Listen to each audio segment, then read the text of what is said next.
It's funny, I'm kind of embarrassed seeing you on YouTube. I feel like I can't trust any content creator or influencer now because seeing the difference between your content online versus like who you are. Like instead of camera equipment, take some acting class. How do you do productivity differently than me? A lot of your system is too complex for me. It's not sustainable, it's always breaking down. My first brain is also way better than yours. Like you truly can't remember anything without it being in your system. What's the best and worst part of being married to me?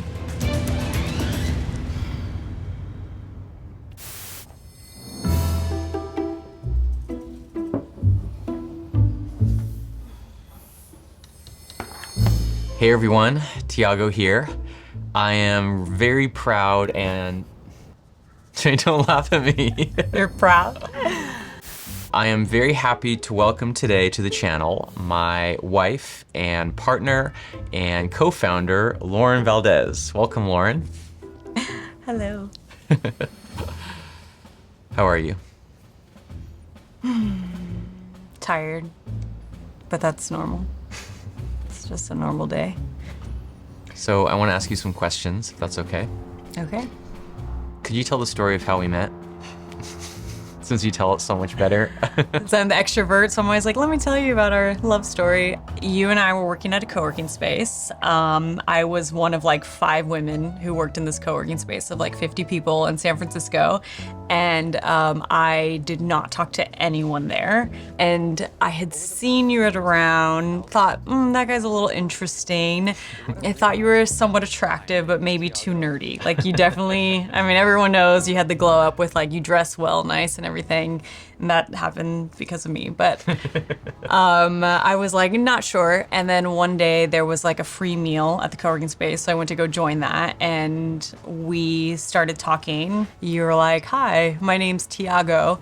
And I was like, Tiago? And I was like, are you from Portugal? And you were like, no, my family's Brazilian. And then I just immediately went into speaking in Portuguese because I just came back from Brazil. I remember we sat for like 2 hours talking about a million different things. And it was very clear that we were into each other.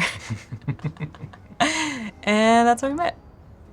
I love hearing you tell that story. It's like when I met you, you were basically like an intern. I was super conservative with money and life, and you were a risk taker, and you were completely fine having $0 in your bank account. And then I went to grad school around the same time you started your business. So we both basically had no money. Well, we got married 7 years, right, after starting to date. And you did not have, I'd say, stability until like year 5. And then once your job had stability and it gave me the opportunity to quit my job and know that your income could support us. And that allowed me like great creative freedom and allowed me to pursue things I was really passionate about. It was really nice to just like in one payment pay off the rest of my student loans because of the success of the business. It's really incredible to see what you've done, how hard you've worked. My name is Tiago Forte. And how far out of your comfort zone you've pushed yourself. Like I remember where if you had to give a presentation, you would record yourself with a video doing it over and over and over because it was so uncomfortable for you to go speak in public. And now you're like giving these talks and recording on YouTube and all these things. Hi everyone. Like you've always pushed yourself and you've worked so hard, and I'm so proud of what you've done and achieved. Like I remember when you quit your job to start your first course, and that's what, you know, people who follow you don't know, can't see. It's all the stuff that makes me proud.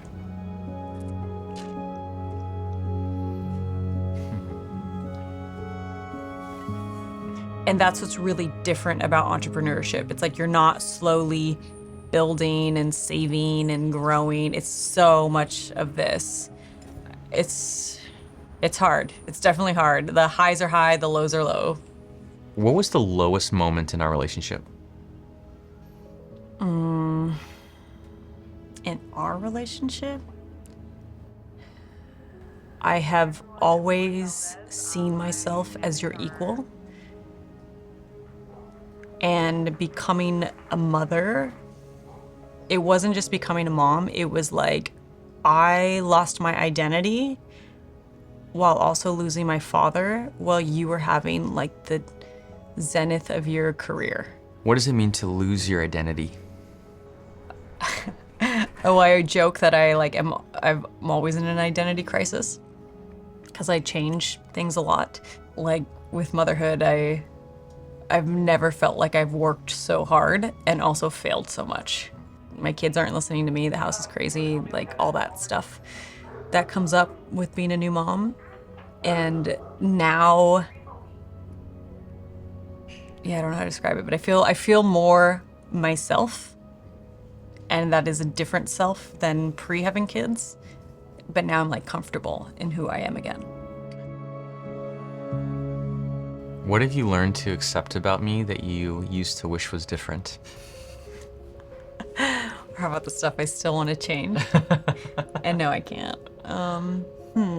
Your tolerance for risk being really high and so different than mine. Like, you always want to go try these like extreme life things. Like when you wanted to go to Burning Man and try LSD, which I think you wrote about on your blog, right? So I can share it here. I was so anti you doing all those things. You accept everything about me. If only that were the case. What are you most embarrassed about for me, or what have you been most embarrassed about? It's funny, I'm kind of embarrassed seeing you on YouTube. Me too. It's Why? just like, it's so unauthentic, I guess. And I know, because I know my YouTube looks the same way. When I make YouTube videos, I'm like, even the video that just came out, I'm like, ugh, I can't believe that's me. Like, I admire the people who could be on the internet and be so like authentic in themselves. And I think I wish you could be that way on your YouTube. And I know you're like trying, but I wish the way you are naturally like came through. So it's kind of like, it makes me cringe. I'm like, oh, you should take some acting classes. I mean, I keep telling you, you should take acting classes. Like, instead of camera equipment, take some acting classes. Well, I make this joke now. I feel like I can't trust any content creator or influencer now, because seeing the difference between your content online versus like who you are. I like to joke that content creators, it's the way they wish they could be versus the way they are. But how am I different, like specifically? Let's see, how are you different? I'm not that organized in real life. You're not that organized in your life. You are. You are constantly getting through and moving through things at such a hyper speed. It's like really remarkable. And when you show how to do this for other people, it's actually like way more steps and way more complicated than you actually do. When I'm doing it, it's pure intuition. It's pure play. It's pure improvisation. And I even have a hard time, I feel like, explaining that and conveying that. But I'm generally not that organized. I'm not that linear. I'm not nearly as analytical and left-brained in my life as I feel like I come across on the internet. I think you used to be. I think you used to be a lot more analytical, logical, left brain. I used to joke you were a robot. And I think over the years, you've learned to lean to your intuition, your emotions, all the work you've done. Once you're in tap with your intuition and your emotions, it's actually easier to move through things. You don't need as much process. Yeah. How do we balance our public and private lives? Oh, here's an example where like, I don't know if I could, I'm not sharing the actual thing, you cut this if you want. Like when you wrote me a song and you played it on a piano, and this was years ago. I think this was for like our second anniversary, way before ChatGPT could write you a song. You were renting a piano at a piano school that you were going to regularly to write the song, and then you, the night of our anniversary, you took me in there and you played me the song on the piano. So many people do not know your like romantic side. And I think I shared the video with your mom and sister, and you were like upset that I had shared it, and they had no idea you had like this like romantic side. Yeah, that's true. That's true. I mean, you share so much, like your drug experiences, all kinds of things, and you send them to your parents. I'm like, oh my gosh. I find generally the more I share, the more openly I share, the better it gets. The things I create that are most impactful for people are generally the ones that I had some doubts. Is this, do I really need to write about my ayahuasca ceremony experience? Like, is that too much? And yet those are the exact pieces of writing, especially, that people thank me for. And so I just figure, well, let me just keep pushing that until I run into some major roadblock or some major risk. I don't think I've reached it yet. I don't think I've reached it. How do you do productivity differently than me? I'm like so opposite in you and how I do productivity. How so? Like my method of organization is be where I can see you. Like if I can't see something, it's just like not in my, like I won't know to do it or check in on it or whatever. And I've tried a million different task managers and digital tools, and I still use a lot of digital tools, but things need to be on paper where I could see them. My first brain is also way better than yours. Like you truly can't remember anything without it being in your system and having your systems of review. My first brain is so good. Like I remember so many details. I never forget people's names or what they do. Like I have such a good first brain that my second brain sucks. My organization principles are what is simple is sustainable. And a lot of your system is too complex for me. It's not sustainable. It's always breaking down because I couldn't have the habits of like the checking in and putting stuff in the same places and all of that.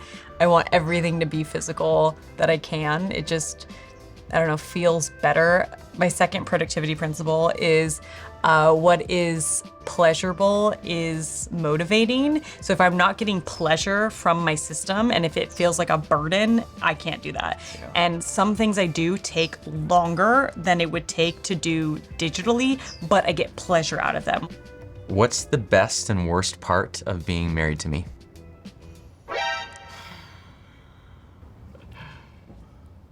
Well, since you asked it that way, I'm gonna give one answer. Because the best part is probably also the worst part. I think it's definitely related to your work. It's definitely the best and the worst. I feel the best part is like the uniqueness and opportunity in which this business has given us this incredible life where we can have freedom and time and be with our kids and all that stuff, and not have to be in an office 9 to 5. Like that is definitely the best part of our marriage. And it's also the worst part. Half the time I want you to just like give up the business, just be home with me all day, every day. It's definitely something that has been really hard on our relationship and marriage and family. So it's given us plenty of gifts. It's also been really hard because it's not a normal job. In what ways is it hard?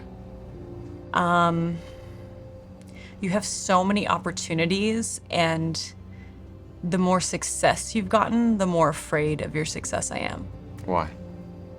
I'm afraid for it to take you away from me. I'm afraid for it to take you away from the family. I'm afraid for you to like want it more than just like living little things with the family at home. And I know all that's just a story. Like I know our favorite things in life are just like walking to the park with the kids and doing like cooking dinner together. Like when we cook a dinner together, it's like the best thing in life. Do you think love is enough for a good marriage? Definitely not. Why not? We work on our marriage a lot. Like we've done couples retreats, we do joint coaching or counseling together every once in a while. We process a lot. I think one of the hardest things in a marriage like is just the balance of each other's dreams, wants, and goals. And if those things are not in alignment, I think that can make a marriage really hard. You need to love yourself enough in a marriage. You need to, marriages break down all the time if the finances aren't working out, if how your values are as parents are not working out. Like there's so many things. We're constantly trying to find that balance between like supporting each other's goals, wants, and needs, as well as like financially how that works out. Yeah. I almost think of it as you were describing that, it's like a nuclear reactor, tremendous power that can power a whole city. But the way it's configured, like the exact configuration of that nuclear core has to be so precise.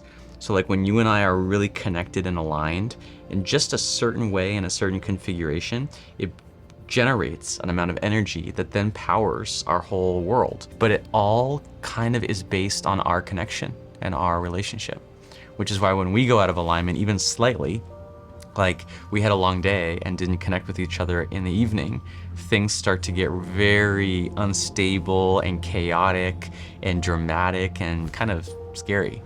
And I blow up. You have a nuclear meltdown.